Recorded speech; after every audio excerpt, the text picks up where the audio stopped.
اچھا جی، کیا English toilet میں پانی نہ ملے تو ٹیشو سے استنجا کر سکتے ہیں اور جوتوں پر مسح کرنا بھی درست ہے؟ وضاحت فرما دیں۔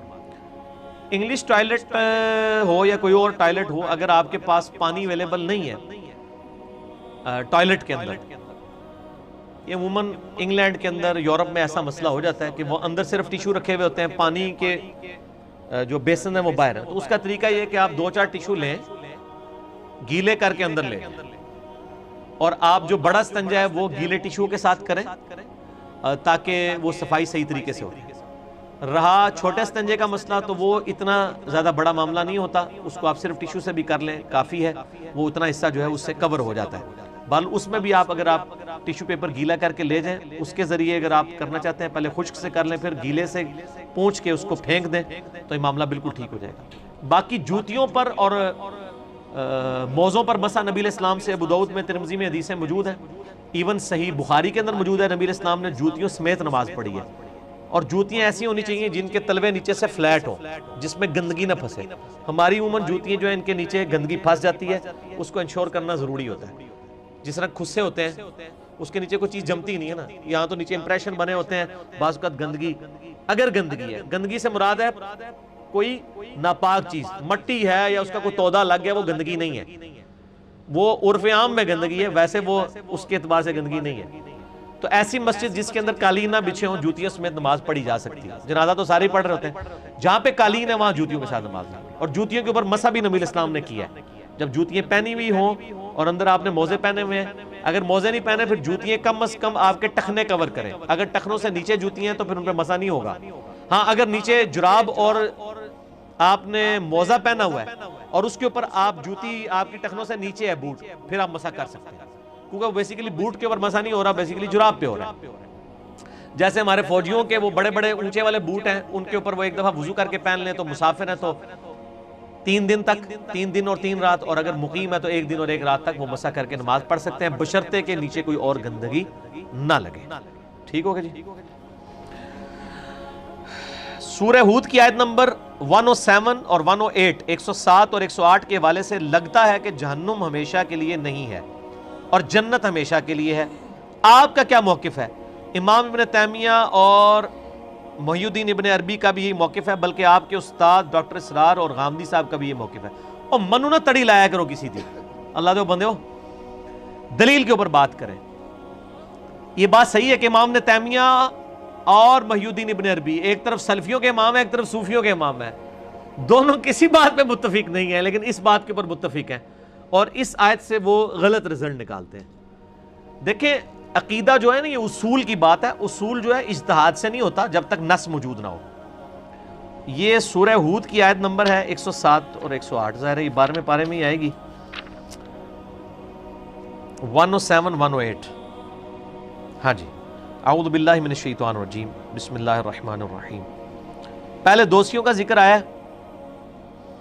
کہ وہ آگ میں ہوں گے، وہاں پہ اس کا چیخو پکار دوزخ کی سنیں گے، خالدین فیہا، وہ رہیں گے اس میں ہمیشہ، ما دامت السماوات والارض، جب تک کہ آسمان اور زمین قائم ہے، الا ما شاء ربک، ہاں اگر تیرا رب ہی چاہے، ان ربک فعال لما یرید، بے شک تیرا رب جو چاہتا ہے وہ کرتا ہے۔ وہ کہتے ہیں اس میں آیا نا کہ یہ تو عرب کا محاورہ تھا، ہم کہتے ہیں نا جی قیامت تک میں تجھ سے نہیں بولوں گا، اس کا یہ مطلب نہیں ہوتا کہ قیامت دن میں بول لوں گا، مراد ہے کہ ہمیشہ کے لیے نہیں بولوں گا۔ تو عرب میں بھی یہ محاورہ تھا کہ جب تک زمین و آسمان قائم ہے نا یہ نہیں ہوگا، تو یہ محاورتاً ہے، ورنہ تو زمین و آسمان نے بھی ہمیشہ تو قائم نہیں رہنا۔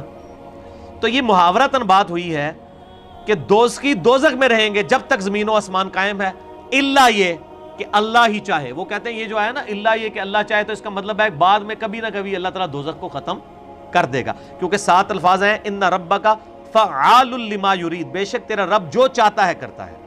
اچھا جی، آگے کیا ہے؟ وَأَمَّا الَّذِينَ سُعِدُوا فَفِي الْجَنَّةِ خَالِدِينَ فِيهَا، اور جو سعادت مند ہیں وہ ہوں گے جنت میں، اس میں رہیں گے ہمیشہ، ما دامت السماوات والارض، اس وقت تک جب تک کہ آسمان و زمین قائم ہے، الا ما شاء ربک، ہاں تیرا اگر رب ہی چاہے، عطاء غیر مجذوذ، لیکن اس کی جو عطا ہے وہ نہ ختم ہونے والی ہے۔ وہ کہتے ہیں یہاں پہ بھی وہی الفاظ ہے کہ اگر تیرا رب چاہے گا تو جنت بھی ختم ہو جائے گی، لیکن اس کے ساتھ چونکہ آ گیا کہ تیرے رب کی عطا جو ہے وہ نہ ختم ہونے والی ہے، تو اس سے یہ اشارہ ملتا ہے کہ جنت ختم نہیں ہوگی. اور اوپر یہ آ رہا ہے کہ ان ربک فعال لما یرید، اس سے لگتا ہے کہ اللہ تعالیٰ کبھی چاہے گا تو دوزخ ختم کر دے گا. اندھے کو اندھیرے میں بڑی دور کی سوجی، ایڈے اس طرح دے رزلٹ نہیں کٹے جاندے. اور پھر وہ آگے کہتے ہیں دیکھیں جی جنت کا ذکر جب بھی قرآن میں آیا نا تو وہاں خالدین فیہا ابدا آیا ہے، اور دوزخ کا ہاں سارے ہسے جے تہاڈی بھی جہالت اللہ دے بندو، قرآن بھی کھول لیندے، دوزخ نال بھی ابدا آیا ہوا ہے. اچھا اسی بھی سنا کے سننی ٹنی کدے خود قرآن کھول کے پڑھے.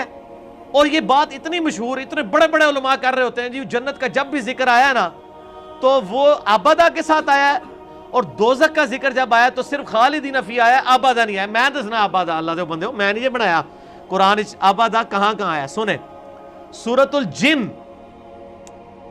یہ پہلے تو سورۃ النساء میں آ جائیں آپ، حوالے نوٹ کرتے جاؤ. یہ ابدا والی گل آندا کوئی کرے نا انہوں کو اس مسئلے نال بھی انجینئرنگ ہو گئی ہے. دیکھیں سورہ نساء آیت نمبر 169، اللہ تعالیٰ فرماتا ہے کہ جو کافر ہیں ظلم کرنے والے وہ رہیں گے، ان کی مغفرت نہیں ہوگی، اللہ تعالیٰ ان کو کوئی سیدھا راستہ نہیں دکھائے گا. الا طریق جہنم خالدین فیہا ابدا، مگر یہ رہیں گے دوزخ میں ہمیشہ ہمیش. وکان ذالک علی اللہ یسیرا، اور یہ اللہ کے لیے ہے آسان. پہلا والا. دوسرا سورۃ الاحزاب آیت نمبر 56، یہ تو بڑی مشہور آیات ہیں. وہ دوست کی کہیں گے اللہ ہمارے بزرگوں کو دگنا عذاب دے جن کی وجہ سے ہم گمراہ ہوئے. انہی آیات کے ساتھ یہ بھی آتی ہے آیت نمبر 65 سورہ الاحزاب. اللہ تعالیٰ فرماتا ہے ان اللہ لعن الکافرین واعد لهم سعیرا، بے شک اللہ کی لعنت ہے کافروں پر، ان کے لیے دوزخ کا عذاب ہے. خالدین فیہا ابدا، وہ رہیں گے اس میں ہمیشہ ہمیش. لا یجدون ولیا ولا نصیرا، وہاں نہ کوئی اپنا مددگار پائیں گے نہ کوئی دوست. ابدا آیا کہ نہیں؟ اسی بھی سننے آ جاؤں. میں بھی کئی بار نا، میں ایک جگہ میں نے بھی یہ کہیں پہ نا ریکارڈنگ میں نہیں، ویسے میں نے کہا تھا ابدا نہیں آتا، میں آپ پھر کھول کے اللہ دے بندو ابدا آتا ہے. دو والے ابدا ہو گئے دوزخ کے ساتھ. تیسرا سورۃ الجن آیت نمبر 23، یہ ایسی چیز ہے جو میں لکھ کے لایا ہوا تھا، میں مکتبۃ شاملہ میں نوٹ کیا ہوا تھا، میں کہ اینڈ ٹائم میں بھول ہی نہ جاواں. سورۃ الجن آیت نمبر 23، ٹھیک ہو گیا جی. پارہ نمبر 29 میں آتی ہے نا سورہ جن. اعوذ باللہ من الشیطان الرجیم. سورۃ المزمل ہے جی، اس سے پہلے سورہ جن ہے، آیت نمبر ہے اس کی 23. اللہ تعالیٰ فرماتا ہے وَمَن يَعْصِ اللَّهَ وَرَسُولَهُ، جو کوئی اللہ اور اس کے رسول کی نافرمانی کرے. اے لو بالکل سیدھی آیت ہے، اور مکی آیات بالکل سیدھے سیدھے فتوے ہوتے ہیں نا، کوئی آپ ادھر ادھر سے گھما کے نہیں بات ہوتی، بالکل اسٹریٹ فارورڈ. وَمَن يَعْصِ اللَّهَ وَرَسُولَهُ فَإِنَّ لَهُ نَارَ جَهَنَّمَ خَالِدِينَ فِيهَا أَبَدًا، جو کوئی اللہ اور اس کے رسول کی نافرمانی کرے بے شک وہ رہے گا جہنم میں خالدین فیہا ابدا. ٹھیک ہے، ہمیشہ ہمیشہ. یہ ابدا، نہ میں وابی نہ میں بابی، میں ہوں مسلم علم و کتابی. دیکھو ثابت کیتا ہے نا، یہ جناب سال صدیاں کا مسئلہ حل ہوا جی، ابدا ہے نہیں ہے. اس ٹائم شاید اگر وہ کوئی مکتبہ تو شاملہ ہوتا تو پرانے بزرگ بھی کوئی ابدا پا کے کٹ ہی لیندے. قرآن تو سمندر ہے. ٹھیک ہو گیا جی. یہ تو حافظ بھی نہیں نکال سکتا، یہ مکتبہ شاملہ ہی کٹ، ایک گھوڑے دی ٹیکنالوجی ہے جی کٹ لیندی ہے. ٹھیک ہو گیا جی.